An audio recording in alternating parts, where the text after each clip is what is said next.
Good morning students, welcome to the IMG YouTube channel. MBA second year students, IB specialisation में जो subject हम लोग discuss करते हैं इंटरनेशनल मार्केटिंग, उसके एक टॉपिक के साथ आज की लेक्चर को स्टार्ट करते हैं IB 1 इंटरनेशनल मार्केटिंग। और इसमें जो टॉपिक हम लोग आज डिस्कस करेंगे that is influence of physical, economic, socio cultural और इंटरनेशनल मार्केटिंग। भाई अभी तक की क्लासेस में हमने ये डिस्कस करने की कोशिश की है कि इंटरनेशनल मार्केटिंग क्या होता है, how it is different from domestic market. और इससे प्रीवियस लेक्चर में हमने बेसिकली जो ERPG थ्योरी थी, कॉन्सेप्ट था, उसको समझा था कि भाई एथनोसेंट्रिक ओरिएंटेशन क्या होता है, पॉलीसेंट्रिक ओरिएंटेशन क्या होता है, मतलब बेसिकली कि इंटरनेशनल मार्केट ओरिएंटेशन के बारे में हमने समझने की कोशिश की थी। आज के इस टॉपिक में हम बेसिकली ये जानेंगे कि जो इंटरनेशनल मार्केटिंग कॉन्सेप्ट है, how it is influence of physical, economic and social cultural background. Obvious सी बात है, मार्केट की बात अगर हम करें तो मार्केट में ये जो बैकग्राउंड्स है, फिजिकल, इकोनॉमिक, सोशो कल्चरल, ये इंपॉर्टेंट फैक्टर्स होते हैं किसी भी मार्केट को सेटअप करने में। तो the influence of these factors on international market are to be discussed in today's lecture. Class start करने से पहले मैं आपको इंस्ट्रक्ट कर दूं कि आपको लेक्चर को पूरा समझने के लिए वीडियो को लास्ट तक देखना है। कहीं भी कोई प्रॉब्लम है तो कमेंट सेक्शन में मेंशन करना है। ऑडिबिलिटी इशू ना हो तो आप ईयरफोन्स के साथ वीडियो को सुने। कोई भी प्रॉब्लम है कमेंट सेक्शन में लिखते चले और अटेंडेंस मार्क करने के लिए कमेंट सेक्शन में अपना नाम लिखें। तो चलिए लेक्चर को स्टार्ट करते हैं। टॉपिक आई होप आप समझ पा रहे होंगे। Today we will discuss the influence of physical, economic, socio cultural factors basically on international market. Influence of physical environment और इंटरनेशनल मार्केट। पहले हम बात करते हैं फिजिकल एनवायरनमेंट। इसको पॉइंट टू पॉइंट हम लोग डिस्कस करेंगे कि जो फिजिकल फैक्टर्स होते हैं या जो फिजिकल एनवायरनमेंट है उसका इंटरनेशनल मार्केट पे क्या इन्फ्लुएंस है। Although the physical environment is not considered one of the core component of the SLEP factors, it is environment that can impact upon your success in export. Consequently, needs to be considered. A country, territory, size, geographical location, natural climate resources, river, lakes, forests, its physical environment. देखिए, अगर मैं बात करती हूँ physical environment की, physical factors की, तो although ये इतना कोई मेजर इम्पैक्ट नहीं डालता है इंटरनेशनल मार्केट में, बट अगर हम इसको कैटेगराइज करते हैं कि भाई फिजिकल मार्केट में या फिजिकल एनवायरनमेंट में कौन कौन से फैक्टर्स इंक्लूड होते हैं, तो आप ये देख पा रहे होंगे कि जैसे किसी भी कंट्री की जो टेरिटरी की साइज है, वहाँ की जोग्राफिकल लोकेशन कैसी है, नेचुरल रिसोर्सेज कितने अवेलेबल है, क्लाइमेट वहाँ का कैसा है, रिवर्स, लेक्स, फॉरेस्ट, तो ये सब फिजिकल एनवायरनमेंट के अंदर आते हैं और कहीं ना कहीं ये मार्केट के को इन्फ्लुएंस भी करते हैं। Although not a major part, but अगर हम इनडायरेक्टली बात देखें तो क्लाइमेट, जोग्राफिकल लोकेशन, ये कहीं ना कहीं आपके एक्सपोर्ट्स में इन्वॉल्व हो सकते हैं। The physical environment influences political and economic activities, shapes cultural characteristics such as language, religion, determines the land usage, transportation and commercial flow. इसके अलावा अगर हम मेजर कॉन्सेप्ट की बात करें तो फिजिकल एनवायरनमेंट क्या चीजें इन्फ्लुएंस कर सकता है, क्योंकि हमें यही समझना है कि जो अलग अलग तरह के एनवायरनमेंट्स हैं ये हमारे इंटरनेशनल मार्केट को कैसे इन्फ्लुएंस करते हैं। तो जो फिजिकल एनवायरनमेंट है वो इन्फ्लुएंस करता है पॉलिटिकल और इकोनॉमिक एक्टिविटीज को। कल्चरल कैरेक्टरिस्टिक्स भी कहीं ना कहीं इन्फ्लुएंस होती है, जैसे कि भाषा, लैंग्वेज है, रिलीजन है, कितना लैंड यूज हो रहा है मार्केट एरिया के लिए, ट्रांसपोर्टेशन का क्या ऑप्शंस है, किस तरह की लैंड्स वगैरह कैसी है जहाँ ट्रांसपोर्टेशन हो रही है, कमर्शियल फ्लो, बेसिकली ये सब फैक्टर्स होते हैं जिसको फिजिकल एनवायरनमेंट इन्फ्लुएंस करता है of international marketing. When planning international market activities, the possible impact of physical environment should be taken into account. इसीलिए सजेस्ट किया जाता है कि अगर कोई भी ऑर्गेनाइजेशन इंटरनेशनल मार्केट में आने की सोच रही है और you are planning for international activities, तो आपको फिजिकल एनवायरनमेंट के पॉइंट ऑफ व्यू से कौन कौन सी बातें ध्यान रखनी है, जैसे कि population distribution will be affected by the topography such as countries, river, mountains, deserts, climate. People tend to settle where the climate is temperature and there is adequate supply of water. Obvious सी बात है, population distribution पे ध्यान देना पड़ेगा, land का कितना usage है, माउंटेन्स, रिवर्स, डेजर्ट एरिया वो आपको देखना होगा। इसके अलावा क्लाइमेट एक इम्पॉर्टेंट फैक्टर है, भाई जो लोग हैं ज्यादा से ज्यादा वो वहीं सेटल होने की पॉसिबिलिटी रखते हैं जहाँ फेवरेबल क्लाइमेट हो, पानी की सप्लाई अच्छी हो। कम जहां पर सप्लाई होगी, क्लाइमेट फेवरेबल नहीं होगा तो वहां पर सेटलमेंट होना पॉसिबल नहीं है। सर्टेन क्लाइमेटिक कंडीशन में dictate adaptation to the product. Some glues and oils, for example, will not function in very cold areas. कुछ ऐसे एनवायरमेंटल फैक्टर्स होते हैं क्लाइमेट के पॉइंट ऑफ व्यू से जो प्रोडक्ट को डायरेक्टली इम्पैक्ट करते हैं। जैसे कि अगर हम पहाड़ों की बात करते हैं, माउंटेन और हिली एरियाज की बात करते हैं, तो जैसे गम है, ग्लू है, ऑयल है, बहुत ज्यादा ठंडी वाले एरियाज पे ऐसे प्रोडक्ट्स को कमर्शलाइज करना मुश्किल हो जाता है। तो क्लाइमेट देखना बहुत इम्पोर्टेंट है। तो climate should be influence the arrangement made into respect of packing in the marketing context and protective packing for the purpose of safeguarding the product while it is in transit or in storage. Products should be particularly vulnerable to the climate condition and those that adversely affected by the temperature or excessive humidity, such as fruits being transported to hot areas and across the equator, for example. तो ये आपको ध्यान रखना है कि climate should also influence the arrangement made in the respect of packing, क्योंकि physical factor में climate एक इंपॉर्टेंट फैक्टर यहाँ पर हम डिस्कस कर रहे हैं।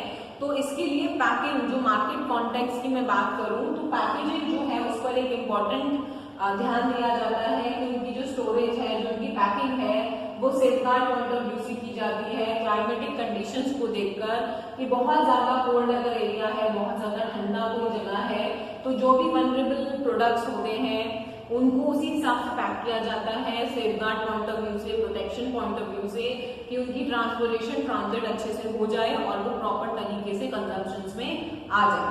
समझ में आया? एबनॉर्मल वेदर कंडीशन जैसे typhoon season in Asia can disturb the transportation of export product, while unseen changes weather can threaten the company while produce seasonal product. ये भी एक बहुत इंपॉर्टेंट फैक्टर है कि वेदर कंडीशन, जैसे अगर हम एशिया या इस एरिया की बात करें तो यहाँ पर ट्रांसपोर्टेशन बेसिकली जो एक्सपोर्ट्स की है वो इंटरप्ट हो सकती है अगर वेदर में अनफोर्सिन चेंजेस होते हैं। इसके अलावा topography will influence the routing of the goods and the choice of transport mode, which will in turn affect the cost and thus impact the price offered by the buyers. Topography का मतलब होता है जैसे transportation को point of view से हम बात करते हैं, लैंड वगैरह जो है, तो अगर वहां पर अनइवन है चीजें तो फिर ट्रांसपोर्टेशन में गुड्स और सर्विसेज की सप्लाई में डिले हो सकता है, प्रॉब्लम हो सकती है, जो अननेसेसरी कॉस्ट को एड ऑन करता है and impact the price offered to the buyer. कई बार ऐसा भी होता है कि जो बायर अल्टीमेटली पे करने जा रहा है, तो इन सब चीजों की वजह से, इन फैक्टर्स की वजह से, क्लाइमेटिक कंडीशन हो, टोपोग्राफिक एरियाज हो या फिर फिजिकल एनवायरनमेंट की अगर हम बात करें, वो अगर फेवरेबल नहीं है तो कहीं ना कहीं जो प्राइस का इम्पैक्ट है वो बायर पर अल्टीमेटली पड़ ही जाता है। तो इसलिए अभी हमने सबसे पहला फैक्टर, सबसे पहला एनवायरनमेंट डिस्कस किया कि इंटरनेशनल मार्केटिंग में फिजिकल एनवायरनमेंट किस हद तक इन्फ्लुएंस करता है। आई होप आपको कॉन्सेप्ट समझ में आया होगा। अब हम बात करते हैं इम्पैक्ट ऑफ इकोनॉमिक्स या फिर इकोनॉमिक एनवायरनमेंट, कितना ज्यादा इम्पैक्ट उसका है इंटरनेशनल मार्केटिंग पे। इंपॉर्टेंट फैक्टर है इकोनॉमिक्स जो है, ऑब्वियस सी बात है जब हम मार्केटिंग की बात करते हैं, when we talk about price, तो कहीं ना कहीं इम्पैक्ट तो नजर आएगा ही। तो इसको चलिए डिस्कस करते हैं। Economic situation of a market impact what you offer and how you present it to your target customers. Economic situation जो है वो मार्केट की ऑब्वियसली इम्पैक्ट करेगी। कैसे इम्पैक्ट करेगी कि एक तो what you are offering and how you are offering, ये दोनों ही इंपॉर्टेंट है।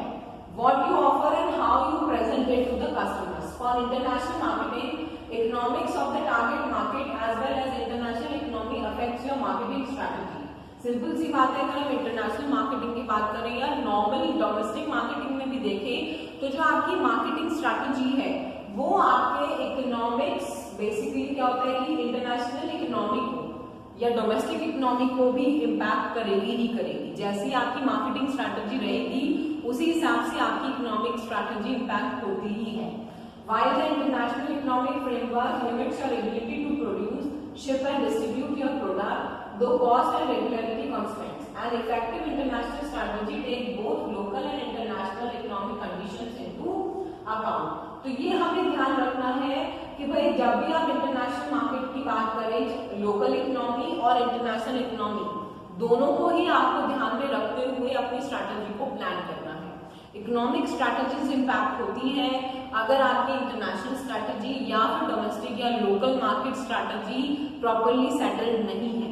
तो you need to take in account both the strategies hand in hand, local strategy या इंटरनेशनल स्ट्रैटेजी हो, इससे आपकी जो इकोनॉमी स्ट्रैटेजी है मार्केटिंग की वो बेसिकली इंपैक्ट होती है।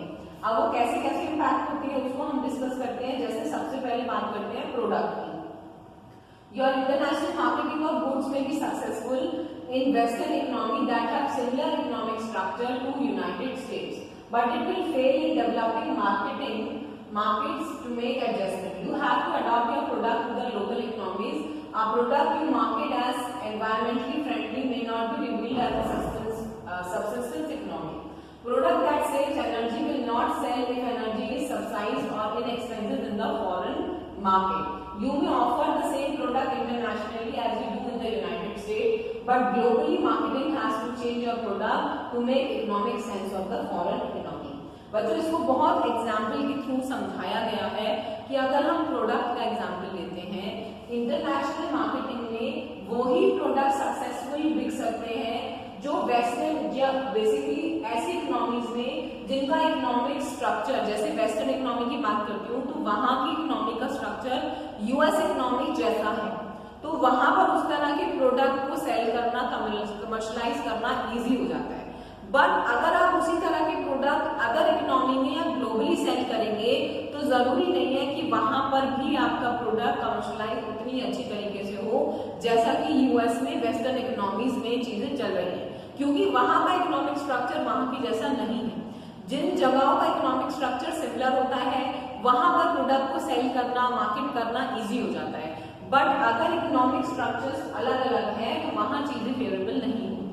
जैसे इसमें एक एग्जाम्पल बताया गया है कि अगर आप कोई ऐसा प्रोडक्ट कमर्शलाइज कर रहे हैं जो एनर्जी सेवर है, बट ऐसे जगहों पर जहां पर ग्लोबली अगर हम बात देखें तो जहां पर जो एनर्जी इनएक्सपेंसिव है फॉरेन मार्केट में, तो ऐसे प्रोडक्ट को सेल करना वहां पर उतना आसान नहीं होता है, चाहे वो भले ही एनर्जी सेव कर रहा हो, बट ऐसी इकोनॉमीज में जहां पर एनर्जी सब्सिडाइज की जा रही है तो वहां वो इनएक्सपेंसिव है और मार्केट में इतना नहीं बिकेगा। तो आई होप आप समझ पा रहे हैं कि जिन इकोनॉमीज का स्ट्रक्चर सेम होता है वहां पर चीजों को सेल करना इंटरनेशनली इजी हो जाता है, बट अगर इकोनॉमिक स्ट्रक्चर डिफर करेगा तो अल्टीमेटली प्रोडक्ट जो है वो उतना ज्यादा डिमांड में नहीं रहता। तो कहीं ना कहीं इकोनॉमिक स्ट्रैटेजी को आपको समझना होगा। दूसरी हम बात करते हैं प्राइस की। Whether an international market is accessible to your company depends you can offer your product at competitive local price. International economic factors such as currency exchange rate, tariffs, shipping impact your cost and price of your good. If the cost of offering your product in international market is higher than the local produce, you may have target luxury goods market segment. Sometimes mass produced goods cost less than locally custom product. Your marketing strategy can price your product to achieve wide acceptance. Price भी एक important factor है जो economic environment में prevail करता है कि भाई for example आपने अगर कोई ऐसा प्रोडक्ट इंटरनेशनल मार्केट में, क्योंकि ये जो इम्पैक्ट होगा बेटा जैसे करेंसी एक्सचेंज रेट है, टैरिफ है, शिपमेंट चार्जेस है, इनके बाद जाकर आपका जो अल्टीमेट प्रोडक्ट की कॉस्ट है और जो प्राइस है वो सामने आती है। तो इसमें बताया गया है कि अगर आप कोई भी प्रोडक्ट इंटरनेशनल मार्केट में is higher than the local product, you may have target the luxury goods market segment. अगर आप चाहते हैं कि इंटरनेशनल मार्केट में आप वो प्रोडक्ट जो आपके लोकल मार्केट से ज्यादा प्राइस पर आप सेल करना चाहते हैं, तो इंटरनेशनल लेवल पर आपको ऐसा मार्केट सेगमेंट करना पड़ेगा जो लग्जरी गुड्स के अंदर आता है। इसी तरह से अगर आप लमसम या मास में प्रोडक्ट को प्रोवाइड कर रहे हैं तो वो कंपैरेटिवली कम प्राइस में रहेगा, बट वाइड एक्सेप्टेंस उसकी रहेगी। तो प्राइस भी एक इम्पॉर्टेंट फैक्टर है जो इकोनॉमिक इन्वायरमेंट कहीं ना कहीं इंटरनेशनल मार्केट को इन्फ्लुएंस करता है। अभी हमने डिस्कस किया प्रोडक्ट, प्राइस, तीसरा होता है production. Carry out production locally is one of the way to reduce cost, but the limit influence the international economic factors on your operation. Instead of incurring costs through duties and transportation, you may be able to take advantage of lower production as local economy at lower labor costs and expenses. Local production can impact your marketing, both price and local acceptance. Local acceptance basically alternately a low cost open local economy may be feasible to create your local distribution network. अगर इसे simple सी हम discuss करते हैं तो production basically क्या होता है कि अगर हम कोई भी प्रोडक्ट लोकल मार्केट में प्रोड्यूस कर रहे हैं अपनी लेबर को यूज करके लोअर कॉस्ट में वो पड़ेगा, उसको जब हम बाहर के कंट्रीज में एक्सपोर्ट करेंगे तो वहां पर अर्न करने के चांसेस ज्यादा होते हैं। अगर आप कोई भी प्रोडक्ट बाहर की कंट्री में ही प्रोड्यूस कर रहे हैं और वहां से उसको एक्सपोर्ट कर रहे हैं तो कॉस्ट का जो रेशियो है वो डिफर हो जाएगा। लोकल मार्केट में प्रोडक्ट को प्रोड्यूस करना, लोअर रेट पर अपने लेबर को यूज करना, एक्सपेंसिव को बचाना इजी हो जाता है। तो इसी तरह से प्रोडक्शन में भी कहीं ना कहीं इकोनॉमिक स्ट्रक्चर आपका इम्पैक्ट करता है। चलिए हम लास्ट डिस्कस करते हैं social cultural influences. Social cultural influences of international market are great. As concern about demographic change, it involves age structure, population, nature of occupation, improvement in education, family size and so on. भाई अगर हम social economic या socio cultural, यहाँ पर हम बात कर रहे हैं सोशो कल्चरल। अभी हमने सबसे पहले फिजिकल एनवायरनमेंट का इन्फ्लुएंस देखा, इकोनॉमिक एनवायरनमेंट का इन्फ्लुएंस देखा on the basis of production, product and price. अब तीसरा एनवायरनमेंट है सोशो कल्चरल। इसके अंदर बेसिकली क्या आता है, जैसे कि एज हो गया, ऑक्यूपेशन हो गया, फैमिली का साइज हो गया, एजुकेशन पे भी चीजें इम्पैक्ट करती हैं कि कितना लिटरेट है families, which can have a great impact on the demand of product and services. Difference in social condition, religion and culture can affect the customer perception and buying behavior. जितना ज्यादा social cultural level पर चीजें होंगी तो वो कहीं ना कहीं प्रोडक्ट की डिमांड पर इन्फ्लुएंस डालती ही डालती है। In some country, environment of religion might be source of opportunity or threats to the company. उन जगहों पर जो रिलीजियस है, जो रिलीजन है, वो अपॉर्चुनिटी भी बन सकता है और कई बार थ्रेट भी बन सकता है कंपनीज के लिए। In movement of population around the world are crucial handling the social changes. It will affect the supply and demand of the product. Cultural difference, especially language difference, have significant impact on the way it will be used in the market, its branding and advertising campaign. Obviously बात है, अगर हम cultural aspect को देखें, कई बार दूसरी countries में language अलग होती है, लोगों का कस्टमर्स का परसेप्शन अलग हो जाता है, तो इन सब चीजों को आपका जो जिस लैंग्वेज में, जिस ब्रांड नेम से, जिस तरीके से आप प्रोडक्ट मार्केट में लॉन्च कर रहे हैं, ये एक इम्पॉर्टेंट फैक्टर होता है जो सोशल कल्चर तरीके से आपकी इंटरनेशनल मार्केट को इम्पैक्ट कर सकता है। इतनी इजीली चीजें एक्सेप्टेबल नहीं होती हैं जब सोसाइटी में जो नॉर्म्स हैं, कल्चर्स हैं, रिलीजियस वैल्यूज हैं, वो अलग हो जाती हैं। तो ये तीनों ही इन्वायरमेंट उतने इम्पोर्टेंट है और कहीं ना कहीं एक मेजर इन्फ्लुएंस डालते हैं इंटरनेशनल मार्केट में। तो आई होप आपको कॉन्सेप्ट समझ में आया होगा। कहीं भी कोई प्रॉब्लम है तो कमेंट सेक्शन में मेंशन करना है।